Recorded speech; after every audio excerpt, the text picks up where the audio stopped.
Welcome to the Free to Be show. Yes, it's back, and I'm calling it that.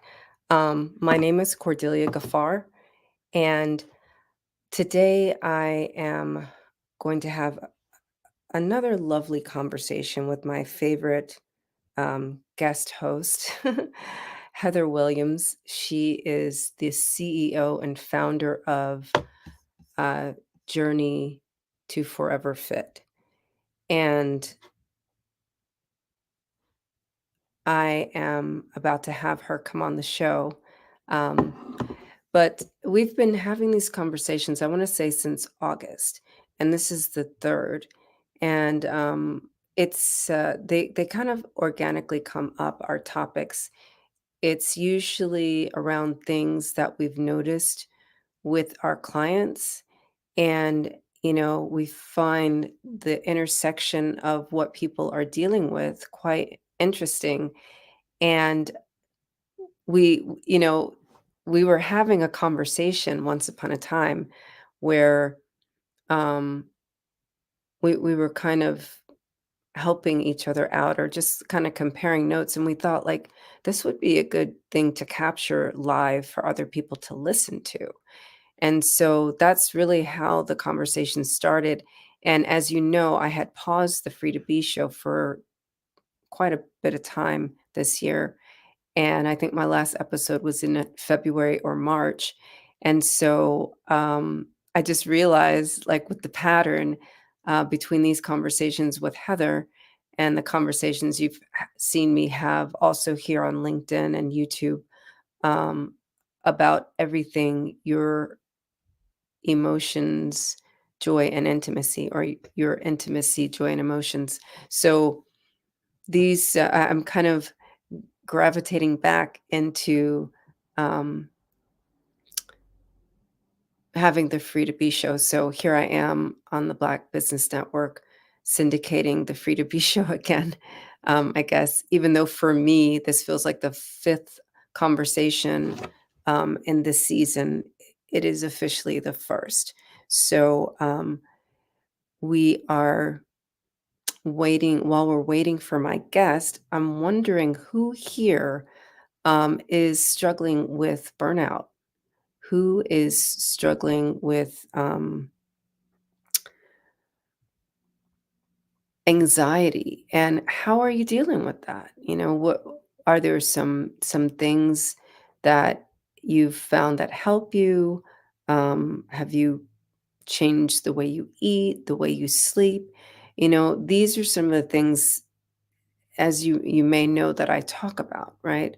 So, especially in my book, which I'm currently on my social media, um, doing a whole 52-day countdown to the 4-year anniversary of Detached Love, right? So I published that book on November 20th, 2020, and in that book, I talk actually about a system that I call Replenish Me, um, that tells us how to take care of our sleep, our exercise, and I have the 5 self-nurturing tips in there. Okay, um, I see that my guest has arrived now, so I'm going to bring her up, and we're going to get this conversation started about how to end burnout and anxiety. Welcome, Heather. How are There you? we go. I couldn't figure out why you couldn't see me. Yeah, it's all been sorted. I'm doing the show differently, so I have a team, and so that's why I couldn't see you, because 'cause they're supposed to bring you up. I forgot, like, I don't have to do all the things anymore. It's all good. We are here together. And when you see me look over to my left, your right, it's because my notes are here. You know, I'm a note girl. So Yes, I gotta make yes. sure I have my notes. I love it, I love it. So, yeah, while we were waiting to bring you up, I was just, talking about how we've been organically having these conversations with things that we notice with our clients, Can you not? and, Okay, there we go. Yeah. So if you ever disappear from the screen, just so you know, you're never really gone. You're always in the studio. Okay. So yeah. um, but just for fun, sometimes we move you back and forth. I'm like, what? What just happened? What's happening? Because part of being free is being in your joy. True. Yes. Yes, yes, yes. So we gotta make jokes and laugh and stuff. So tell me, like, what is it that you're seeing with your clients? Because, like, when we were coming up with the topic this month, I'm like, what are your people experiencing? So some excuse me, it's interesting, and that I am one who does not believe that I don't believe in coincidence. I don't believe that there's any such thing as coincidence. I think things happen the way they're supposed to happen. And many moons ago, I'm talking about the whole last century ago, I read in college the Celestine Prophecy, and that is the premises of the book, that nothing is by coincidence. And they don't have to be big monumental things. So at the end of my class today, one of my so we FaceTime each other at the end of class, like, everybody's putting their equipment away or whatever, because it's a Zoom class. And since I've been on Zoom, I've tried to duplicate what we were doing in person. So there was only one person who stayed with me today, and we were talking, and she took her camera and she showed me this wall that she's seeing, that she sees while she's working out, and it had all these women empowerment statements and things about voting from the last couple of elections, from like 2016, because she did the whole women's march thing, and then the 2020, there was a quote that she had something about voting and empowerment. And then she started talking about her stress and anxiety around this election. So I Mm, am seeing that, which is one of the things that I talked about. I have in my notes to talk about. Seasonal stress and burnout is mhm. big right now. Many organizations start closing out for their year and preparing for their next year budget. So there's a lot of deadlines. This will be my second year. I do not, actually, third year now that I think about it, because when I moved from full time with my previous job, I was doing consulting with them before I went completely solo. And October is their budget month, so I have Oh. not had to do that in three years. So I know that that is for a lot of people. And then the realization that, oh, we're at the end of the year, I haven't even started accomplishing my goals. Heck, I haven't even started addressing my goals. So a lot of that, and then in finding, or attempting to find, balance. And I don't want to, during this conversation, at the risk of sounding woo woo, I don't want to sound, woo woo, but I will say a couple of things that I do believe. I do believe that there's no such thing as balance. I do believe that there is a such thing as a work life balance. I also believe wholeheartedly, with every being within my fiber, that, and I'm going to preface this, that once you identify and define what joy, happiness, balance, and having it all means, you can have it all.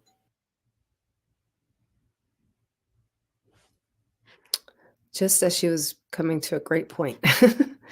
I wholeheartedly believe in the concept of having it all, but it's around having your own I definition and identity for that. For example, you are as stressed as you allow yourself to be. You are as anxious as you allow yourself to be. You are as imbalanced as you allow yourself to be. And those words are often scary for people to say, to address, to communicate. But I think there's a lot of power in claiming that, meaning that there are always going to be these stressors. But then what I do with that stress, how I allow it, what's my stress plan? I Yeah. was saying to my client earlier today, I was saying to her, I'm one of those people where I need insurance for insurance. And then once I have my backup plan for my backup plan, I'm good. I'm gonna run through the world willy nilly, because I know I have a plan that I can just reach back and grab So when life happens or when the stress comes, I'm already prepared. We buy health insurance, not when we're sick. We have it in case we So, get sick. yeah, just in case we get sick. So let's just slow that down for a minute because I feel like you really hit on a lot of things there. This is why I love having conversations with you because you're like, um, I work with these high-powered women. They encourage themselves and inspire themselves, with past accomplishments and achievements. Um, and then they they have anxiety around what it is that they're accomplishing and achieving. And that is a kind of stress that can burn you out because the body is not equipped to stay in survival mode. We just get to be in survival mode. Like survival mode is supposed to be like a brief blip, like when there's something, there's a crisis, but there should not be a crisis all the time. And so we find ourselves in that constant state of crisis. Um, and and that's what eventually causes the burnout. So I like that you brought that up. Um, and so like that also makes me think about when you're saying to slow down about the and you allow yourself to be you're as stressed as you allow yourself to be. So I was kind of talking about something similar the other night in a workshop that I did, where is you have the choice, right? That's really essentially what you're saying. We can choose to be stressed out about a thing. And I think to some extent, uh, women in particular, maybe, I don't know. I think humans, all humans, really, right? We are kind of socialized to um, look at stress as a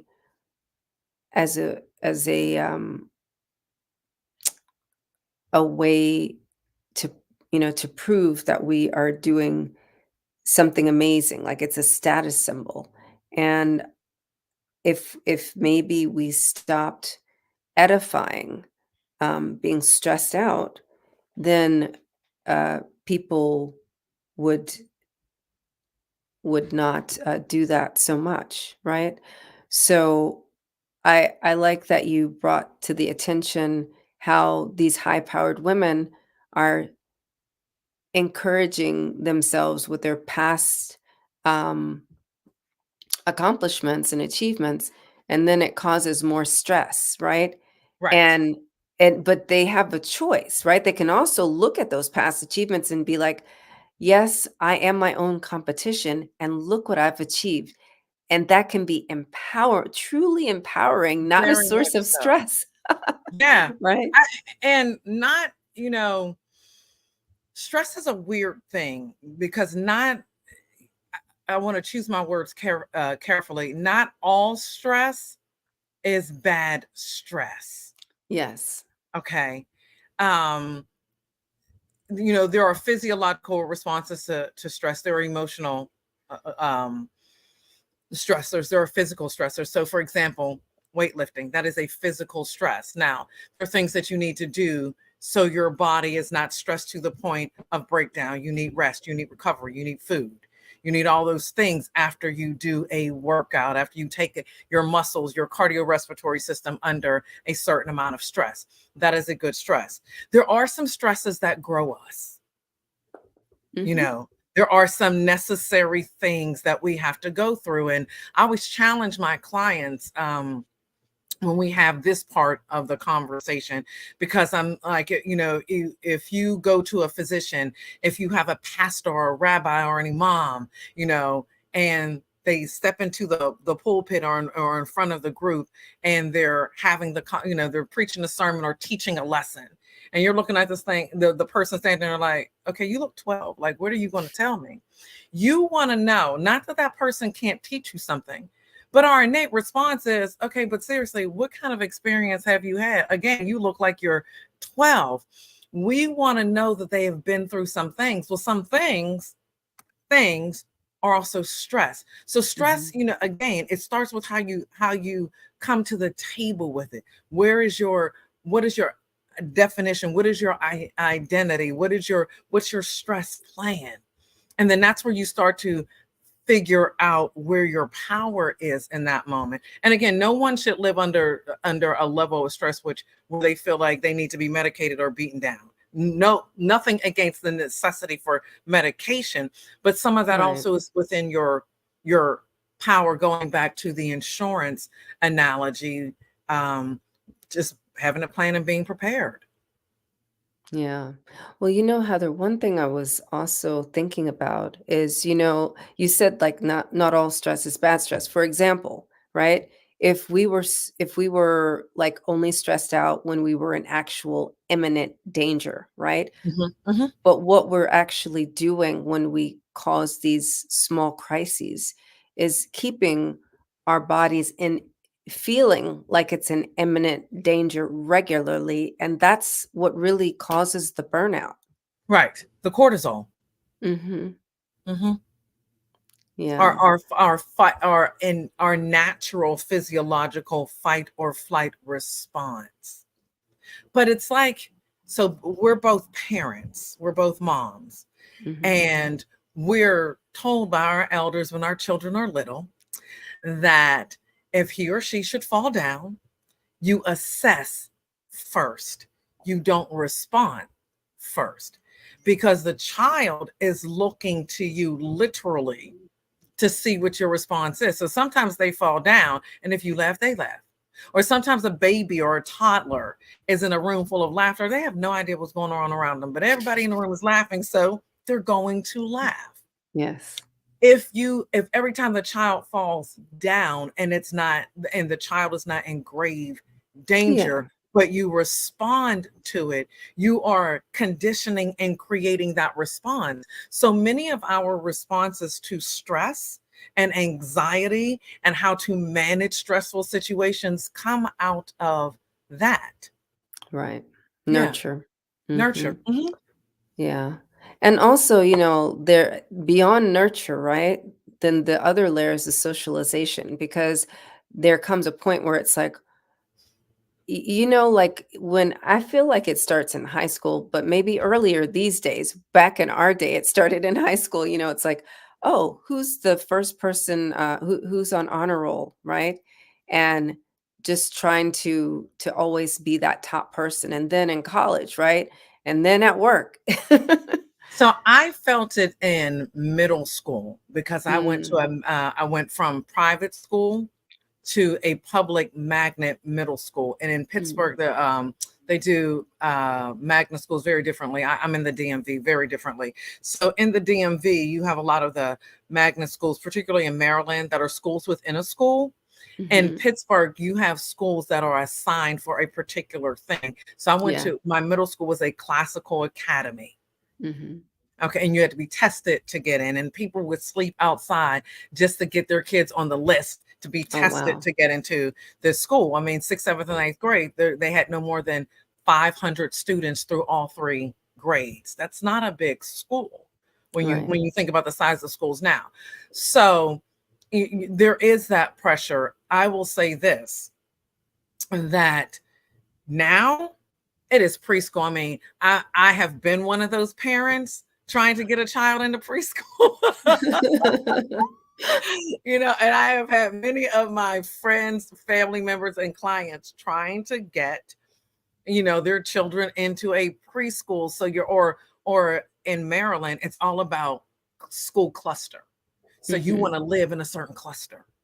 You Hmm. want to live in a cluster because the cluster feeds into this, and this cluster has these resources, even though the county is supposed to have um, the best schools Right. throughout the county, but the county is really only relying on one or two clusters.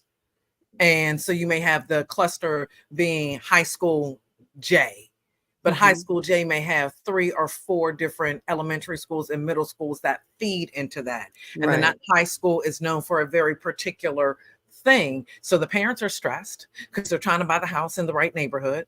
And then the kids feel that stress. And then they're like, well, am I going to get into that school? Or our daughter went to private school from middle school all through high school. And that process was great because it prepared us for college applications, but it is stressful because you have all these people applying to a handful of slots. So, that we've really explored the what and, like, how it's even created, right? Like, Mhm. from very young, we're socialized and nurtured to agree with creating stress for ourselves. Mhm. And so now I'm wondering. Oh, Oh, no, go no, go ahead. ahead. I'm sorry. Well, no, I just had another question. So, like, we've talked a little bit about cortisol levels, but, like, what really happens to the whole body, um, after decades of doing this to our bodies? What's going on internally? So, alongside, well, it has to, some of it is also, a lot of it is hormonal, especially for women, because we have Mhm. these varying different hormone shifts. But I would venture to say that for men as well. But there is angst, there's that feeling like I just can't settle down, I just can't settle down. And it's not the creative settle down. Creative minds have a hard time. I think I've said this to you before. My pastor is one of my clients, and he and we both have very active minds, and we always share what strategies we're using to kind of, okay, recognize my mind is never going to be quiet. A conversation could have me up at 4 o'clock in the morning writing 3 articles. I mean, that's Mhm. just how my mind works. I cause my own stress and anxiety when I don't accept that about myself. Hmm. When I allow another Repeat voice to that. come in. I'm sorry. Repeat that. Repeat that. Oh, so I You cause my anxiety and stress when I don't accept that about Heather. When Mhm. Heather goes, but I read this article that said you need 6 hours of sleep. Or I read this article that at 4 a.m., if you're up and your spouse is not up, what is that doing to your marriage or your relationship or what have you? So there's these other voices that come in as opposed to quieting the voices and going, okay, well, I'm using 4 a.m. because I actually got up this morning at 4 a.m., worked for 2.5 hours, took a little just under an hour nap, and then had a 6 a.m. meeting. Okay. Then I slept for an hour and a half. And then I got up and worked again. And then I taught a class. And now I'm here with you.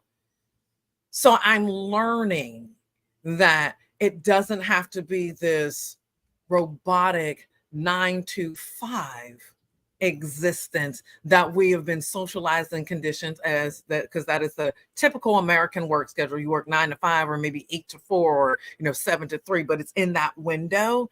And when we do things outside of that window or try to think literally outside of the box, there's all this anxiety about, but it's got to be this way. It really doesn't. It really doesn't. And so the stress was, okay, I'm up. Let me just knock this work out. I've got the thought. I'm not going to be able to sleep until it's written down, or I'm not going to be able to sleep until it's in my laptop or on a Google Doc. And once I got all that done and finished editing a video, then I'm like, hey, I turned on my brain waves from my Spotify playlist, and I was out. Set an alarm clock, woke back up before I had to have my 6 a.m. meeting. Okay.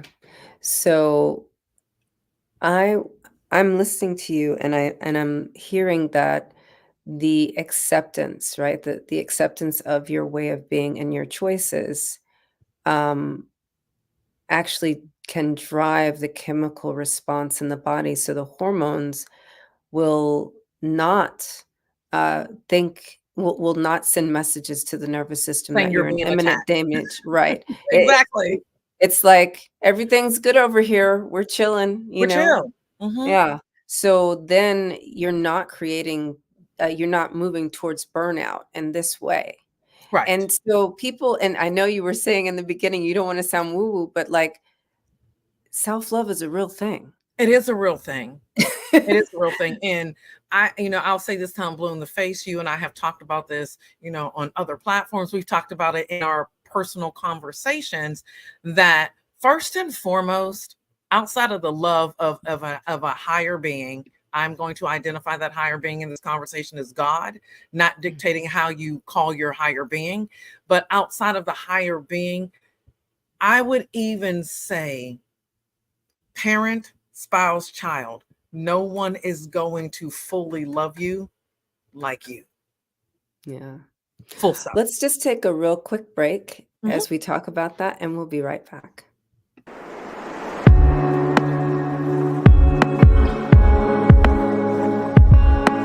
Body wisdom works in symphony with your emotions so that you mitigate trauma and illness. You were beautifully designed and created as the person you are. For those of you who know me or who may not know me yet, I'm Cordelia Gaffar. I'm the CEO of Workout Around My Day Incorporated and the Ultimate Joy Goddess.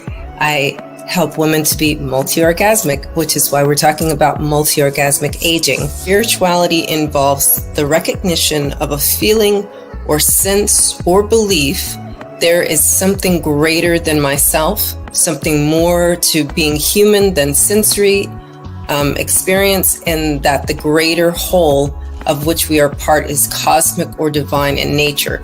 Imagine a very small pinpoint of blue light, the color of my dress, going into your heart, and grow it to the size of the top of your fingertip. And within this blue pinpoint of light is joy and love and clarity. Feel that radiate throughout your entire heart space and rise up into your mind space. Feel the essence of your winning, joyful spirit. And go and win. Let's just pause with that. And there was a natural pause that came, as you see, when you recognize the power that you have in your life by each choice you make. There's a new question you can ask yourself. How are you choosing to magnetize your life? How are you choosing to create your life? How are you choosing and selecting your words, the people around you, the energies and the vibrations that are in your field? And whether or not someone really appreciates that, guess what? You get to appreciate that.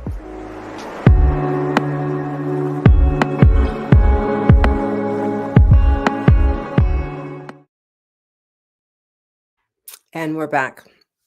So, we talked a little bit about what it is that we're stressing ourselves out about, how it turns into burnout, and then, a woo-woo way of ending it. But let's really dive into what reclaiming balance looks like. So, one of the methodologies that I use when I am coaching, whether it is for someone who has the goal to lose weight, whether it's someone who has the goal to run a marathon, it's that I take them through 5 steps. And the second step is always identifying the why. So, and I start in that.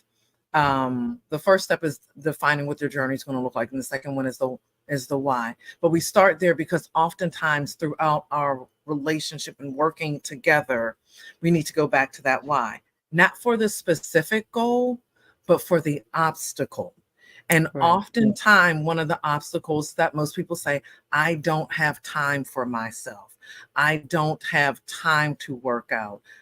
I don't really have time to think about food and eating right. Although I have this goal to change my body composition, I have this goal to run a marathon or a 5 or 10K.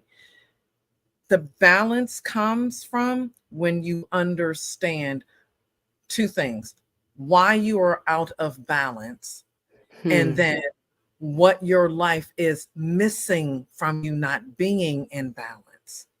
So you start breaking it down from there. So the time thing, for example, is an imbalance. I can't make my workout session. I'm paying $100 a month to belong to Joe's gym, and I probably get there 4 times in a year.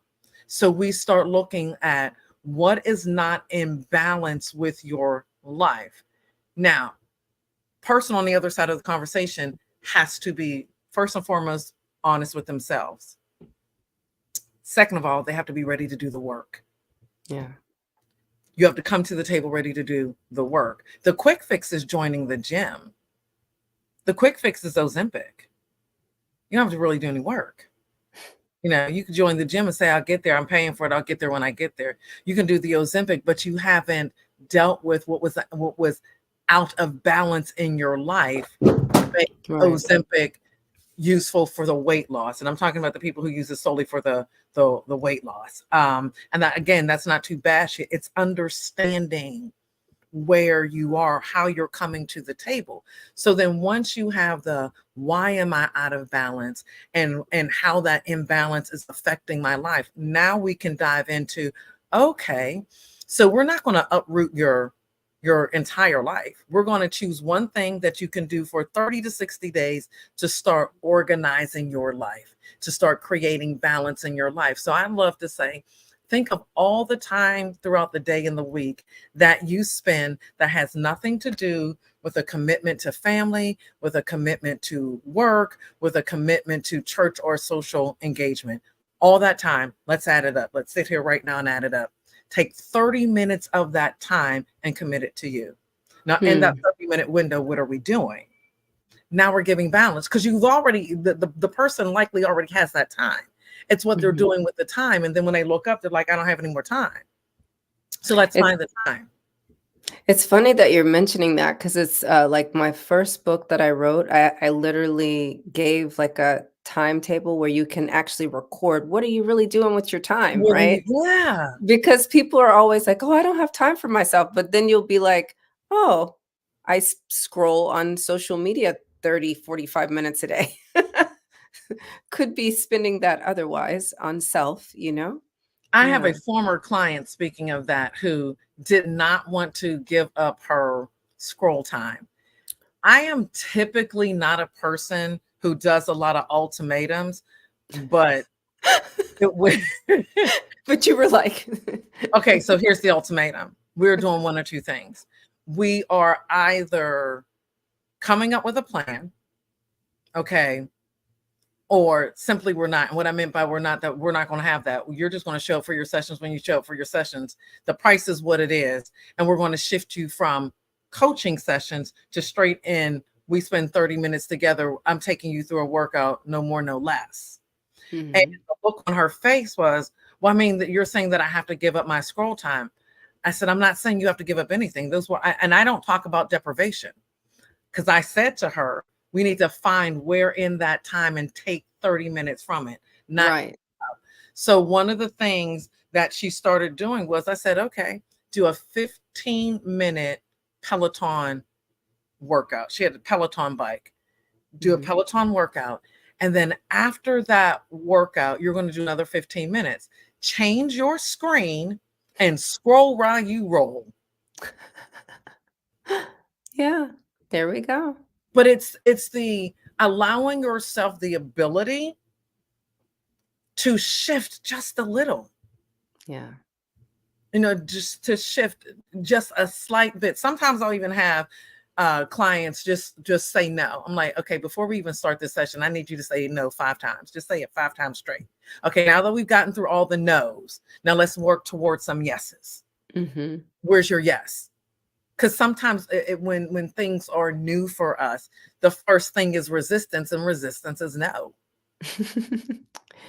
And resistance also leads to more stress and eventual burnout. Yeah, Yeah, because what you resist, it's like there's a magnetic pull, you know? Have you right. noticed that? Like Mhm. whenever you resist something and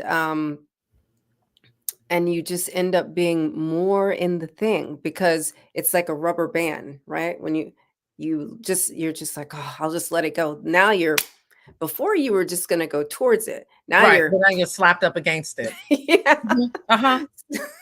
So, Mhm. um, and it's a choice. It's like, "Oh, I'm in resistance.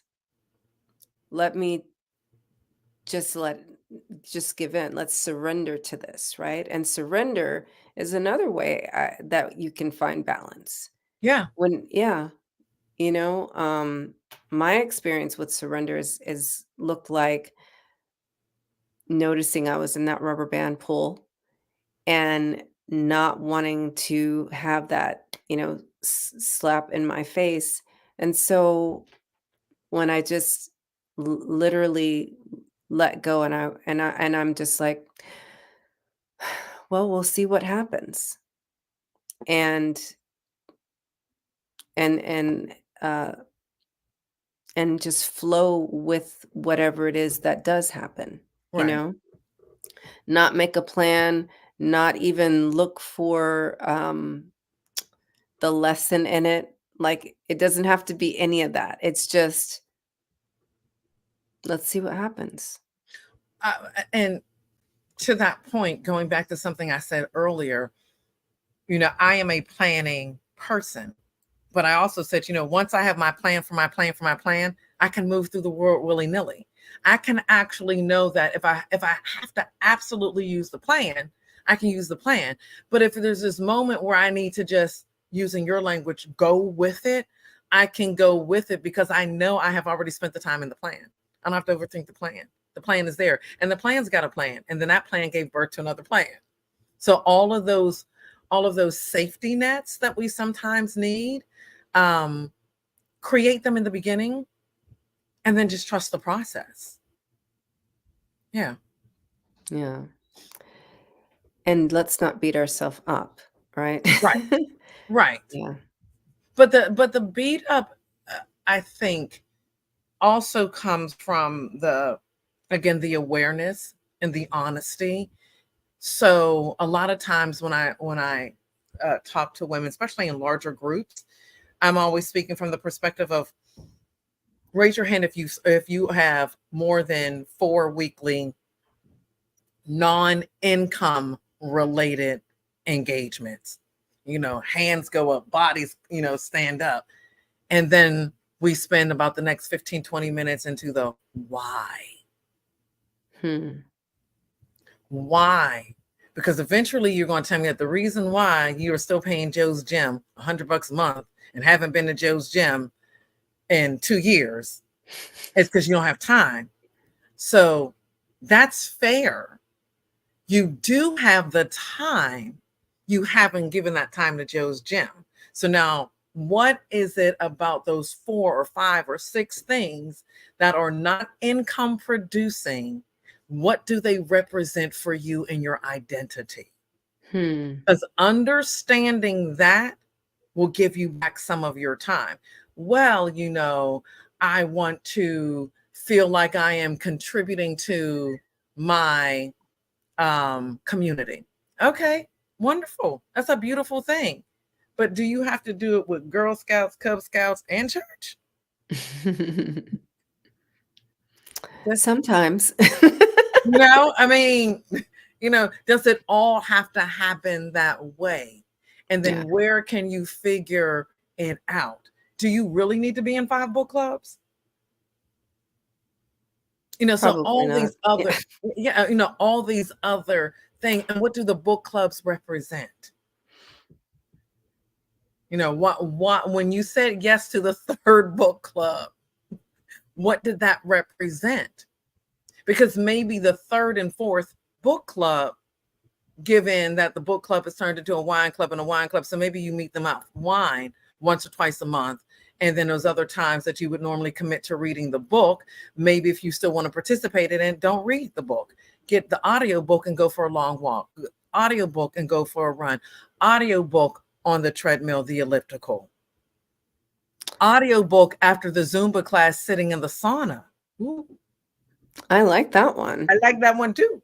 But by all means, let's get away from the wine. Oh my God. I'm not hating on wine, and I am.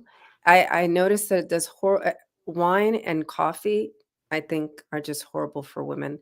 And I am a huge wine and coffee girl. But I will tell you, I will say this because my Instagram post today is gonna get me some hate. It's gonna get me some hate. I'm ready for it.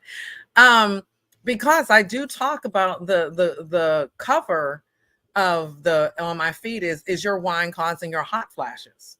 mm-hmm, And it then is. in the video, you see me pouring wine, and it's like, if you are having a disruption with sleep, what did I say? Sleep, metabolism. There was like a third one that I put in. Read this before your next pour. Hmm.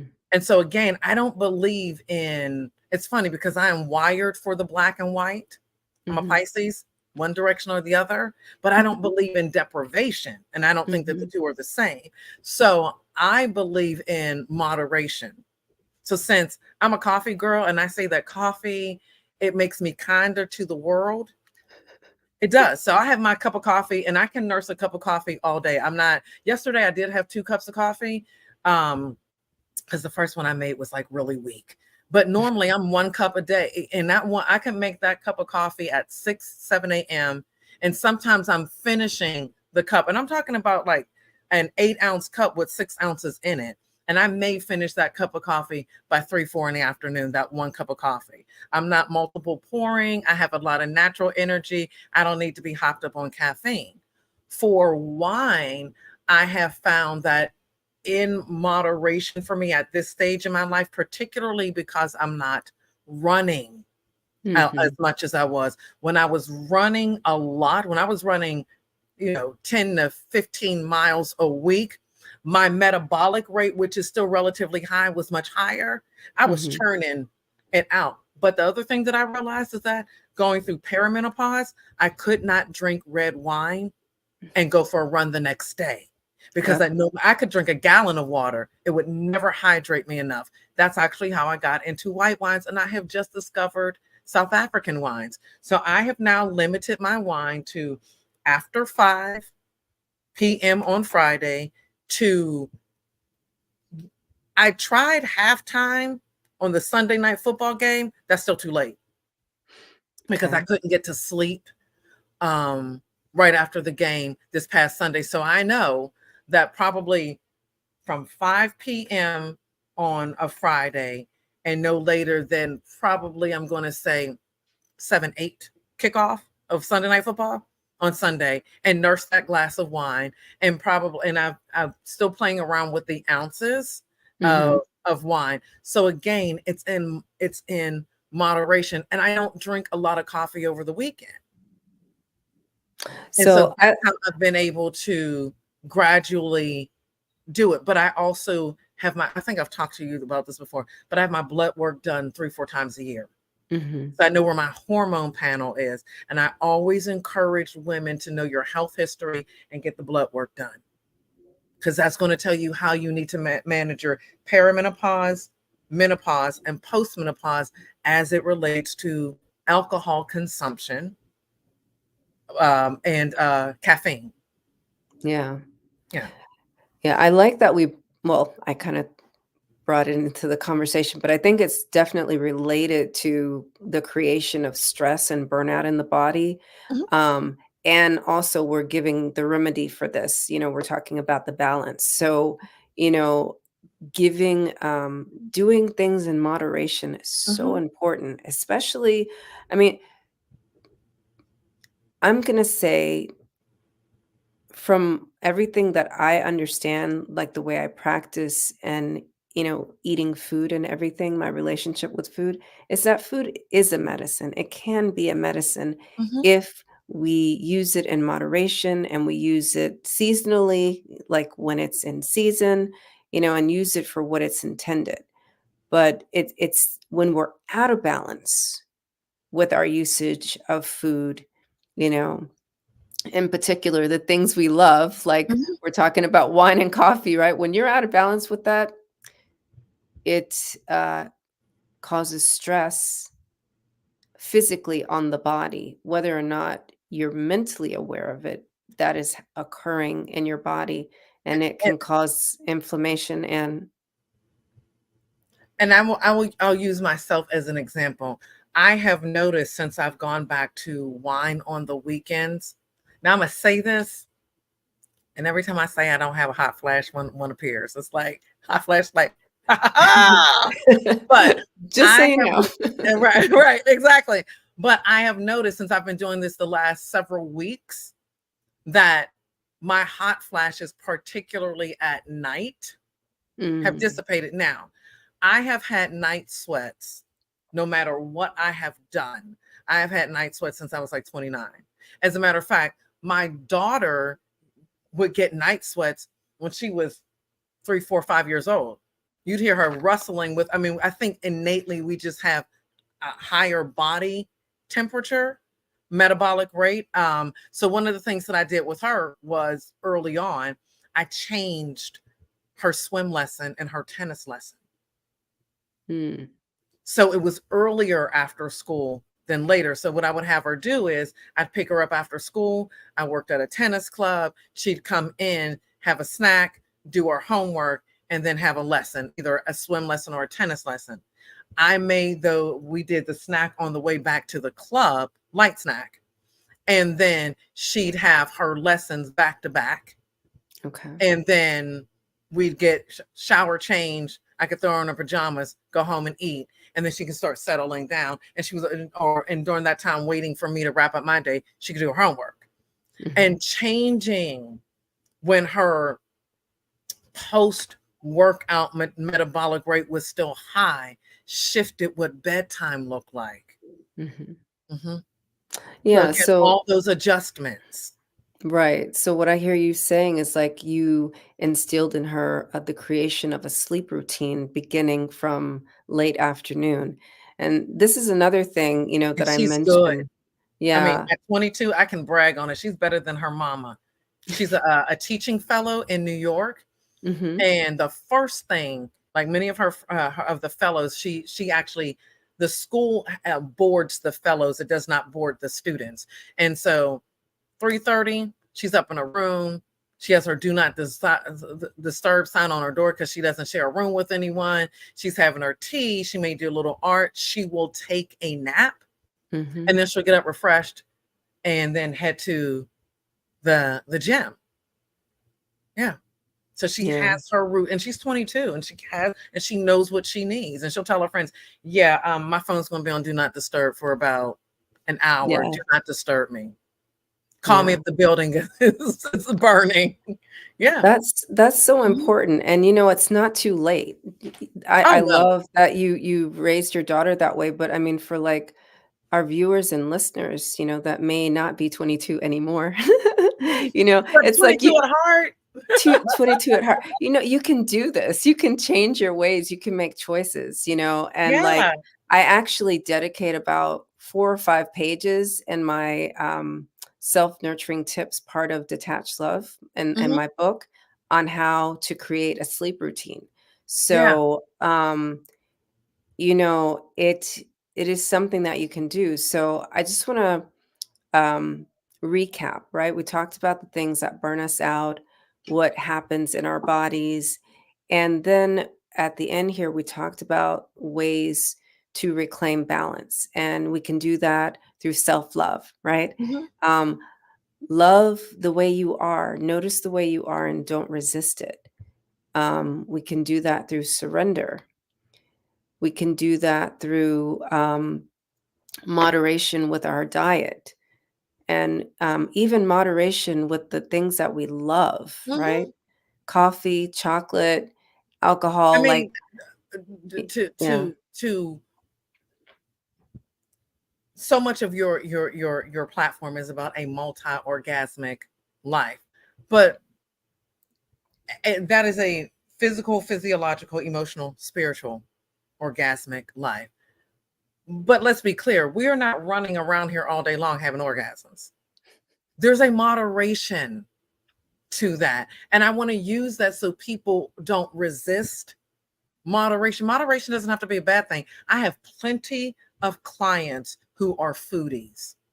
I'm talking about, those 5-star, 7-course meal, things that they do once a month or once a quarter. And they're in these food clubs and these wine clubs. So when they come to me with but I got to lose the weight, we shift and we redirect, because who you are innately is you're the foodie.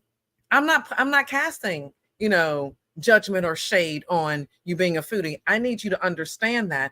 And so now let's choose quality food. Let's choose higher end restaurants. Let's make sure the groceries we bring into our house to cook with our meals are that. Then let's have a medical workup. Let's have the urine analysis, the hair analysis. Let's have the blood work. So now where do you need to watch? What are you genetically do you have a predisposition for?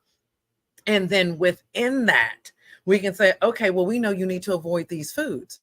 So what's a substitute for that? So that you don't have to give up the French restaurant. Just tell them, hey, back up off the cream.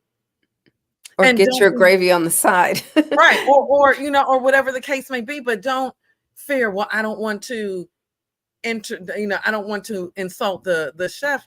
Okay, to hell with the chef, because we're talking about your blood pressure and your heart rate, and we're trying to create this well-balanced journey where you get to have the things that you enjoy doing. So the external stress of feeling deprived is not what is working against you. You're going, okay, I can't have heavy cream. So you say to the maitre d', well, what is a substitute for that?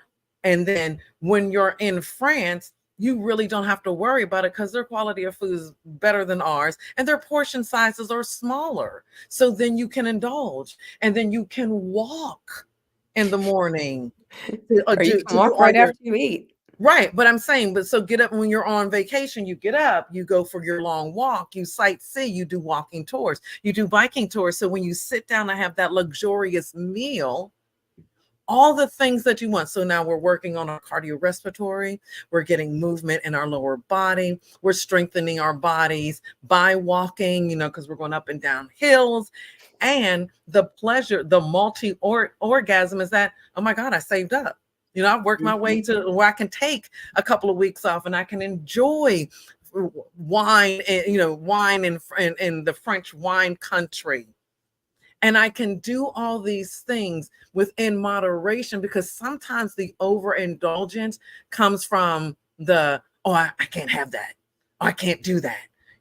So we overindulge when we get to do it because we feel like we're doing something bad. No, make it align it with who you are and your lifestyle, and then just shift the goal. So for my clients who are foodies, we watch the circumference around as the waist and the torso for belly fat, because the wider your waist is, the more adipose tissue you have around your stomach, sets you up for heart disease. It sets you up for certain types of reproductive cancers, regardless of where you are in your menopausal journey.